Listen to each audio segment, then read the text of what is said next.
Hello, I'm Vincent. And I'm Andrew. And we've been reviewing lots for our 2024 June public auction. That's Cheshire Stamp Auctions. We've noticed we have quite a lot of British early line engraved, lots of nice individual items, but also some collections, which a couple of them are very interesting. We thought we'd wave them at you and see what you thought. The one I've already got onto the camera is the of the imperf 1841 penny reds. We all know that the later penny reds that were perforated, that had the letters in all four corners, have the plate numbers printed on them in the scroll work, and they're fun to find, but they're quite easy, obviously, with a magnifying glass to figure out what plate they're from. But the imperf plates are a whole different ball game, require a fair bit of research to identify each one, because it's often down to the positioning and angle of the lower corner letters which were stamped onto the plate individually. So to get a collection where the stamps are reliably plated is pretty cool. To have a collection where there's an example of every plate ever made for the penny red imperfs is doubly extra cool. So what we've got is a collection that starts with the stamps printed from the penny black plates but in red, all the way through to the very last one. That's number 177. Take a look at the description, and we've also taken a picture of every page, but I'll just turn the pages under the camera and we can have a quick romp through. Here we go. First page. These are the plates from the penny black period. Not all the penny black plates were used to print reds, but most of them were. And in fact, little known fact, the penny red plate 11 was printed before the black plate, which is kind of interesting, I think. But you can see that every plate is represented. The corner letters are also written underneath them, but obviously the corner letters are all clear, otherwise they couldn't be reliably plated. And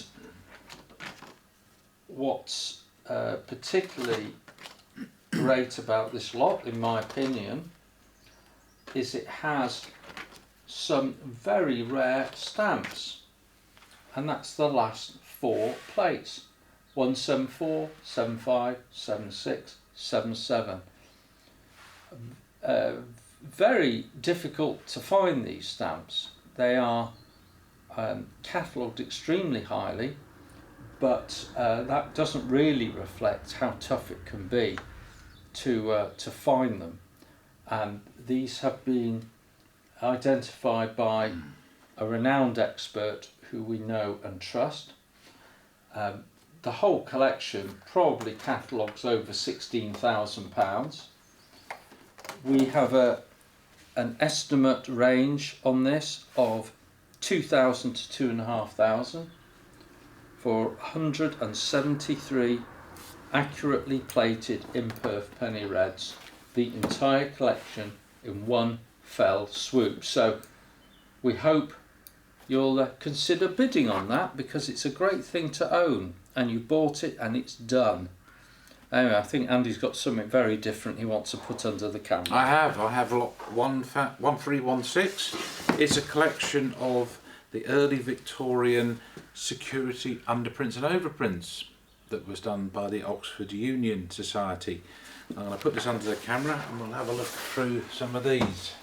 So it's quite an old time collection, and it commences here with some envelopes with the embossing on the flap before the underprints and overprints were manufactured. Another one there with the original letter and later stationery from 1903. And postal stationery, which has the OUS crests and so on within them. The overprints here, with the red bars right across the stamp there, they come from various different plate numbers, and it's always worth looking if you have an Oxford postmark there. Some of these have the original letters, again including some small varieties, all beautifully written up, and on it goes. Quite a few original letters and covers in here. And then we go on to the underprints here, and they can go reading upwards or downwards. Little varieties there, no missing stops and breaks in the lines and so on. More covers. Again, the chances are if you've got an envelope from Oxford during the 1870s, it's going to have one of these on. Always worth checking. And then it concludes with penny lilacs, again with the underprint and more stationery there. It's a good lot. It is, isn't it? And we have an estimate of, I think it was misprinted in the catalogue, Yeah. unfortunately, but we think it's £1,100 to £1,500. Yeah, not 1,100 to 2,500. No. That would be That's straight. right, both. So yeah, both interesting lots and very varied. What I like about that is you normally just see one or two You do, at yeah. the back of an old collection, Yeah. but Yeah. An actual It's a real specialised study of it. Proper study. Yeah, you it's just lovely. don't see them. Really very nice. And if you were to go round auctions and stamp fairs, it would take you a decade Yeah. or two to amass this. Yeah, and he seems to have got nice quality examples as well. Yeah. It's fun. Cool.